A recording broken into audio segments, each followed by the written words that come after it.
If you are not yet a member of the Patreon, link is in the description. Please consider becoming a member, as you will have access to many videos you cannot find here on YouTube.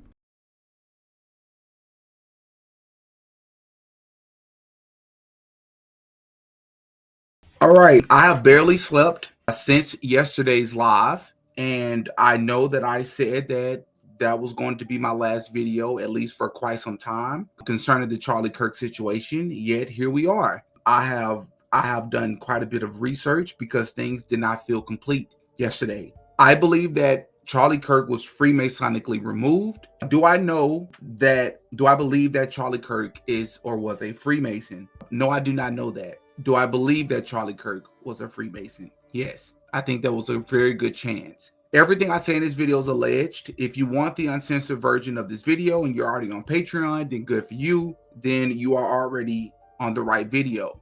But if you are on YouTube, then a lot of the symbolism that has been right here in our face the entire time, all of the signs that's been right here in our face the entire time, I'm going to place them at the end of the video so that I can easily edit this video for both Patreon and YouTube version. If you want to see that part of the video, it's going to have to go on Patreon for multiple different reasons and multiple different levels of protection. I don't want my channel to be taken from me since I do this full time now. I believe that I did a great job of being very considerate, very careful, very sensitive about the way in which I've been covering this topic as it pertains to Charlie Kirk and his family. Regardless of how you feel about or felt about Charlie Kirk as a person, I have my criticisms of him as well. He was still a human being. I had all my reservations, like many other people on the left and the right and independents. Many people have already pointed out the inconsistencies. I've already made like 4 or 5 videos on this, so we're not going to repeat any of the inconsistencies, from them claiming he broke the gun, that the shooter broke the gun down on the roof, and claiming that Charlie Kirk got shot from the front when it's clear that he got shot from the side. All the different decoys. We're not going to, if you want to see any of that, then you have to go to my other videos. This is about, all of this is going to be new information. All right. One thing we really have to stop doing is ignoring common sense, ignoring our intuition. Because again, sometimes we just got to take a step back and just analyze things, because by design, the media will throw a whole lot of things. They'll bombard us with information, so many different possibilities to confuse us on purpose. Like this book right here, which Candace Owens ironically has recommended this book. I recommended that people read this book. Chaos, Charles Manson, the CIA, and the Secret History of the 60s. This book is extremely powerful, and it talks about how they go about implementing these psyops, as we'll get into in this video. And when we take a step back and we take a look at Charlie Kirk and who Charlie Kirk was and how he got to where he was, it is clear as day to me that Charlie Kirk was 100% a plant. He was selected just like Martin Luther King. And I'm not even comparing the two to say that they're the same. It's 2 different eras, and we're in the age of social media. Martin Luther King Jr. was not, but they were used almost in similar ways. They were selected for similar reasons. If you have seen my Martin Luther King Jr. documentary, then you know exactly what I'm talking about. A lot of people don't even know about Charlie Kirk and where he came from, Turning Point USA, and how he got to where he was. So let's just back up a little bit and let's talk a little bit about Charlie Kirk and how he got to where he was. Charlie Kirk founded Turning Point USA in 2012, a day after he graduated from high school at the age of 18 years old. Now, I've asked you all this question before, and I'm going to ask it again. How many 18-year-olds do you know? How many 25-year-olds? So 7 years later, how many 25-year-olds do you know running a multi-million-dollar business, organization, empire with hundreds and hundreds of employees closely tied to the president?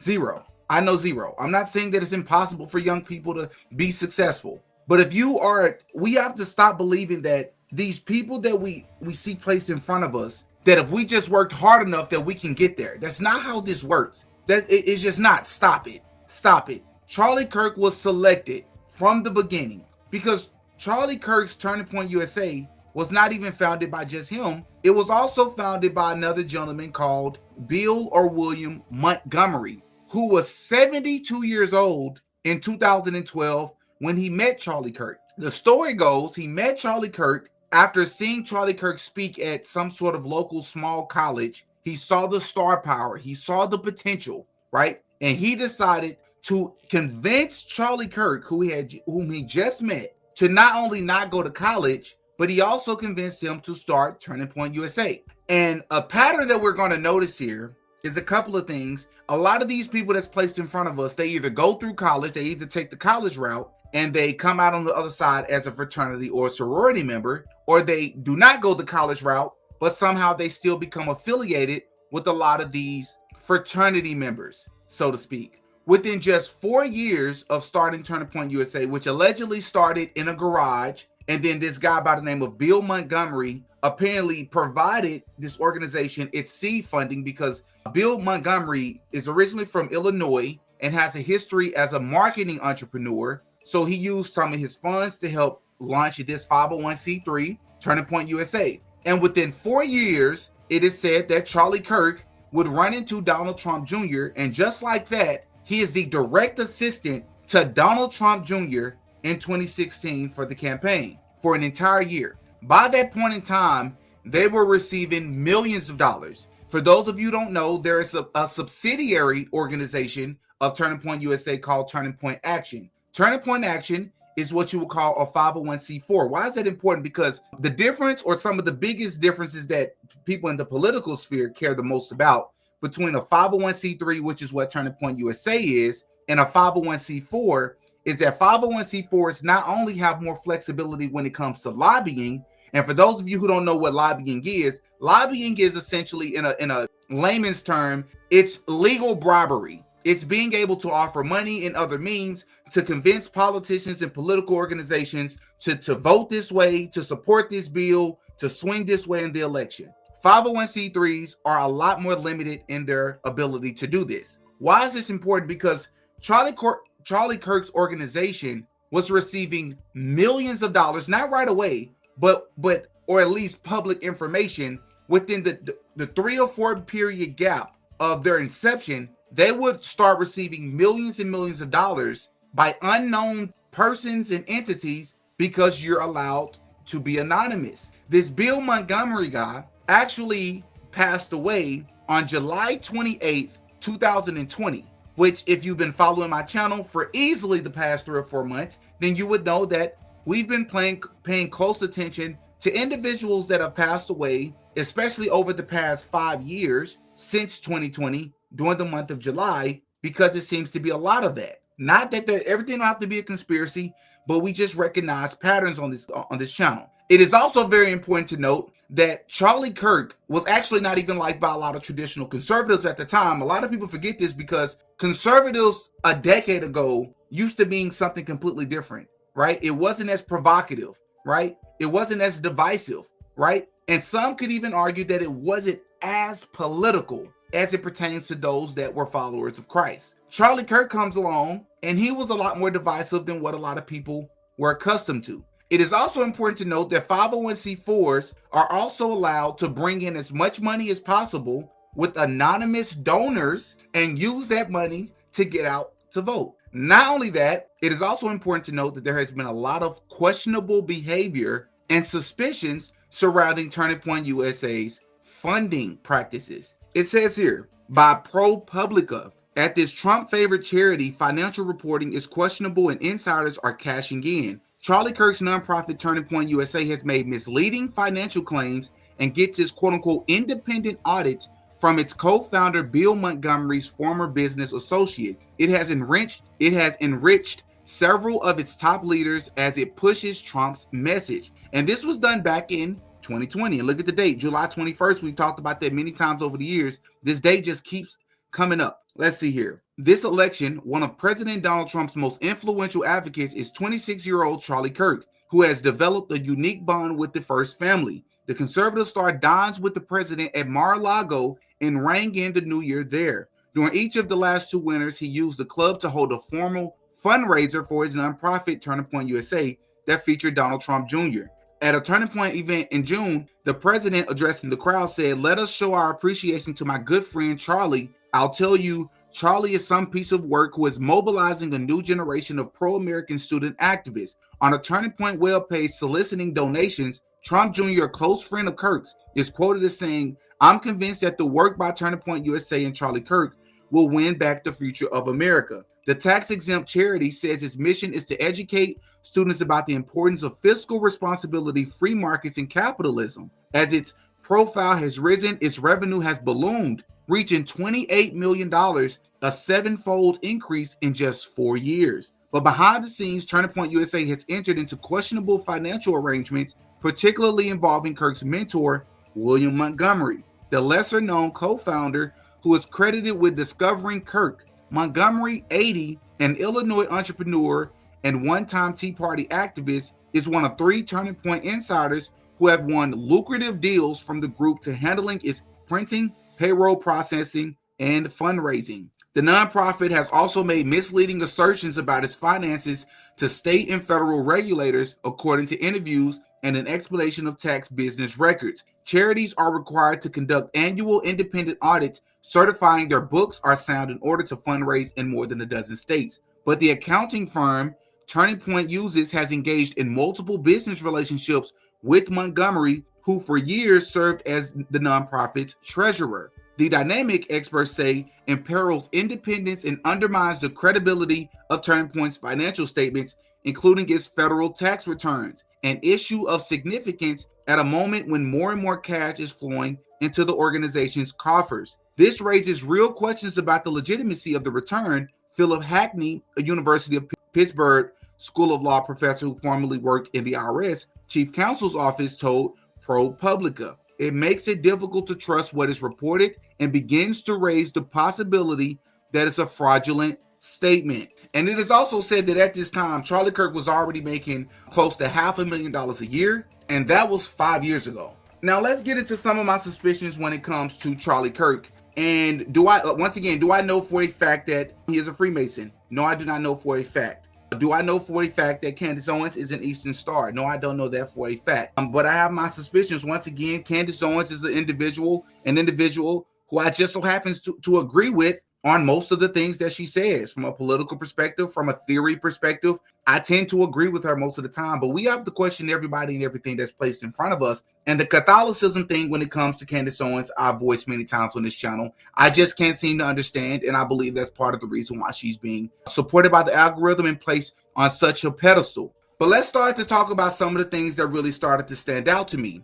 I already spoke about the fact that I watched Erica Kirk's tribute video to Charlie Kirk, and I was expecting something super emotional, and I was going to be really heartfelt, and I knew it was going to be very heartfelt, and I was prepared for that. You know, I teared up when everything first happened. I received some people making fun of me for getting emotional that this man was assassinated in front of his family. But then I watched this video by Erica, and everything else changed for me. Again, I thought I was very polite yesterday. Gloves are off today. I'm not going to be nice about this today. I'm going to be honest. You all don't come to me to be nice. You come to me for what I really believe. And I'm going to give you all what I really believe about this video. I noticed first and foremost that she's wearing black and white. That's the first thing that really stood out to me. I told you all yesterday in my live that I also noticed that there were 2 Donald Trump hats sitting on the table, which felt like an infomercial. And then there was a Donald Trump picture sitting back on the shelf. And she went out of her way to let Donald Trump know that Charlie Kirk really loved him and that everybody should support Donald Trump, which came off as very interesting and very weird and odd and awkward. And in my opinion, her crying came off as very fake. I didn't see a lot of emotion. I saw acting. I'm just being honest with you all. I saw acting. And for those of you who may need a reminder, Charlie Kirk was actually wearing white and black the day of the assassination. And as we know, white and black is really big in Freemasonry when it comes to duality. But for those of you that are still yet not convinced, just keep watching. Because also at this event, they had these hats here, just like they had them in the quote-unquote infomercial or the quote-unquote tribute video from Erica Kirk to Charlie Kirk. At least that's what they're telling us that video was supposed to be. I wasn't convinced, and I know many other people weren't convinced either. Check out the hats here. You have 3 rows of Donald Trump hats, and they all say 47. Each hat equals the number 11. 11, 11, 11 equals 33.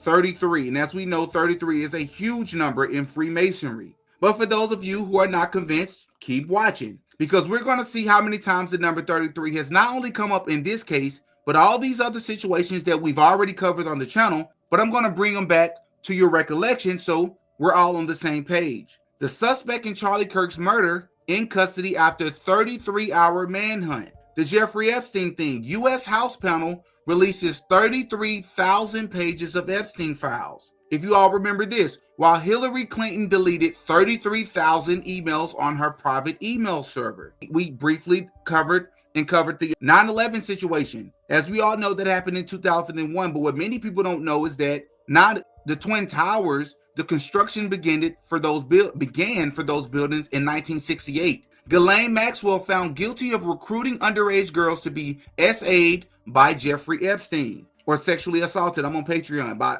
Jeffrey Epstein. Check this out. 33 witnesses, and Epstein allegedly impregnated was to have 20 women at a time impregnated at his 33,000 square foot Zorro Ranch. Or how about this situation that we just covered? We've covered this multiple times on the channel. Left-wing MacArthur Foundation gave $3.3 million, so there's that 33 number, to Charlotte's Mecklenburg County to reduce jail population, which is what allegedly led to this gentleman right here being released. That's the only reason he was arrested so many times and released, because they were trying to reduce jail population. And then this situation happened, which, again, I gave my opinions on this. This was 100% a psyop. And we covered this a little bit a few months ago, the New York shooting that took place just a couple of months ago. And as I told you all, one of the biggest things that stood out to me was the floor that it happened on. On Wednesday morning, Deputy Mayor Kaz Daughtry recounted the heroic actions of the NFL employee who called his co-workers after he was shot in the lobby, the maid who somehow avoided being shot, in the tragic circumstances that led to the death of Hyman, a young worker on the 33rd floor. The shooter accidentally took the elevator to the 33rd floor by accident. And look at the date. Charlie Kirk was a plant from the jump. That's the reason he was able to build such a huge empire. Turning Point USA has over 3,500 chapters. It has over 1,000 employees, over an 80 million annual budget. Do you all understand how huge of a juggernaut that is? And Charlie Kirk, it's not like he was managing all these people. That's virtually impossible, right? He was the person, he was a star, he was the person that ran the show. Not to mention that they've also made it clear here. Albert Pike has also said, whenever the people need a hero, we shall supply him, right? What have we been calling that? The Hegelian dialectic. We're going to create the problem so we can give you the solution. Charlie Kirk was being used as a front to do a few things, in my opinion. He was being used to sort of almost blur the lines between quote unquote Christianity or being a follower of Jesus Christ, while also accepting those that are not followers of Jesus Christ.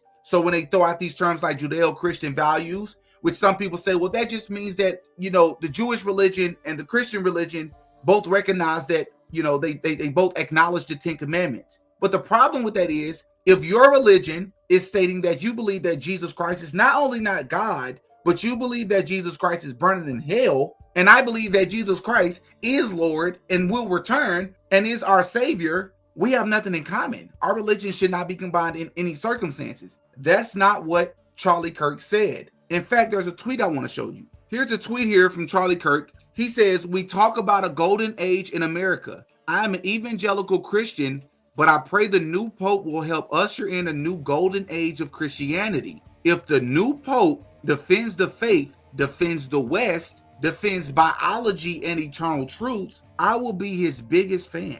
Hold up. Let's back up here for a sec. He made this tweet on May 25th or May 8th of 2025. Charlie Kirk is so over DEI, so over people claiming that there's more than two genders, which we were all tired of that. We're all on the same page there. But he's so tired of it that he's willing to accept a Pope who is a heretic, who is of the Catholicism faith, which is not true Christian, which is not true followers of Jesus. If you read your scriptures, you should know all the falsehoods of Catholicism, which my understanding of Charlie Kirk, he was a Protestant. Why would you be willing to accept the Pope who, in my opinion, worships Lucifer, has an indirect hand in human trafficking and other evil practices? But you're going to pretend like you don't know these things. So if this person is willing to acknowledge that there are only two genders, which there is only two genders, if he's willing to acknowledge things that are actually true about basic biology and reality, not even spirituality, what is this mystical mystery religion that Charlie Kirk is trying to push on us? Not to mention, there's a gentleman by the name of Jack Hibbs, who was a pastor based out of, I believe, California, who is very good friends with Charlie Kirk. He's allowed Charlie Kirk to use his platform to push politics onto people. Jack Hibbs has stated himself that if you are a Christian or a follower of Jesus, you are required to vote. And if you do not vote, you are not a true follower of Jesus. Says here, real life, Jack Hibbs, vote biblically. Politics are a part of a religion in such a country as this, and Christians must do their duty to their country as a part of their duty to God.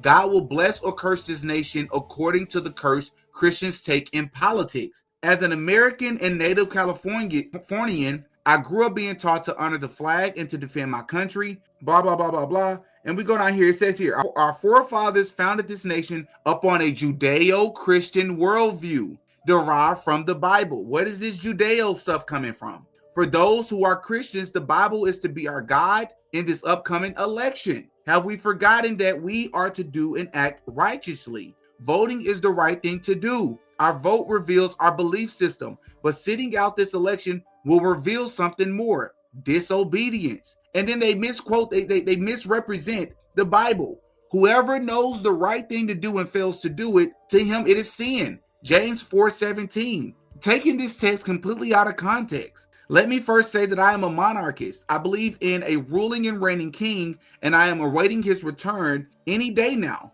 But until he comes, I am to pray and vote for righteousness. Thus, I will ask you, fellow Christians, to apply the following litmus test to the two candidates in this election. I like to call it Trinity of Truth test. And then he has these things here. This is insanity, because I can almost guarantee you that just about any politician that makes it to the point where they're in the primaries, they're probably not going to be quote unquote righteous. So what if neither candidate is righteous? What should you do? And even if you decide to vote, you shouldn't be obligated to vote strictly off religion if neither person is righteous. So once again, Charlie Kirk was placed in a position to sort of blur the lines between politics and spirituality or religion. Once again, your faith, they're supposed to be one and the same. Donald Trump is representing Jesus in some case when he's not.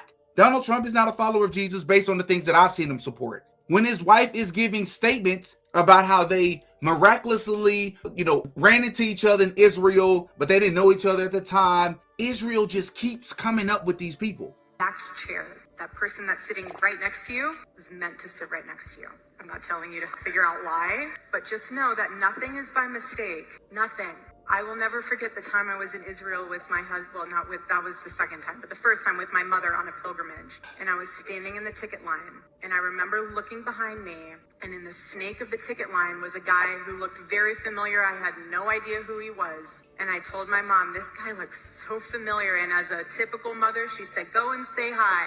No, we were late for our flight, and I'm not going to come off like a crazy person that's just weird. That ended up being Charlie. How surprising. Nothing is by coincidence. Now, did we know that no, not until we were like 3 months into our relationship and looking at timestamps, seeing that both of us were in Israel at the same time. But nothing is by coincidence.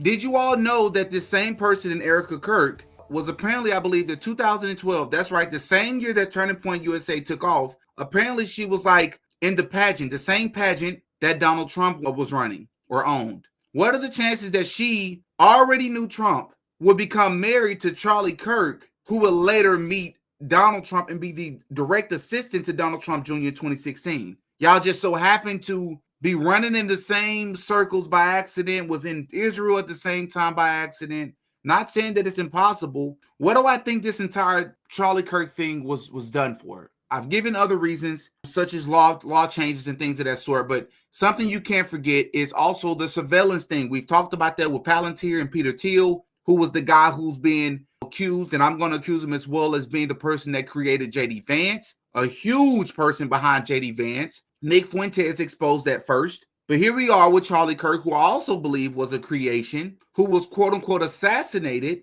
But because there's so many decoys and different people that they arrested and they grabbed and they thought did it, and the camera quality on the college campus is so grainy, so we just don't know what to do. And some people are saying it happened over here and it's suspicious. We need more surveillance. We need better surveillance. That's another angle that I believe they're going to take this. I do. You look at some of the most famous people in history, not that I'm comparing Charlie Kirk to these people necessarily, but I just want you to pay attention to something. Malcolm X, he was fine until he went to the Mecca, came back and realized maybe white people, generally speaking, isn't the devil. Maybe they aren't evil, intrinsically. Maybe it's the people that's running the system, the elite individuals that are running the system. And then he was out of there. When you look at people like Martin Luther King, I have a whole entire documentary that I got a bonus edition on its way. He seemed to be just fine until he started getting involved with the Vietnam War. Charlie Kirk was speaking out. I know there's people out there that don't believe he was assassinated.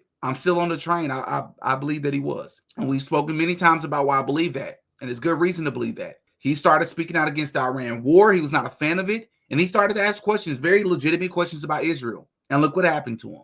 Once again, these are just my thoughts. If you are on YouTube, I heavily censored this video. If you want the uncensored version, once again, to our Patreon members, you can go and check that out. Link is in the description. For those of you who are not members, hop in the comment section and give me your thoughts as always. Now I am officially done with this story, at least for now, and I will begin working on my next project, man. Pray for everybody mentioned in this video, including myself. I'm Demetrius. I go by Didi. Until next time, peace.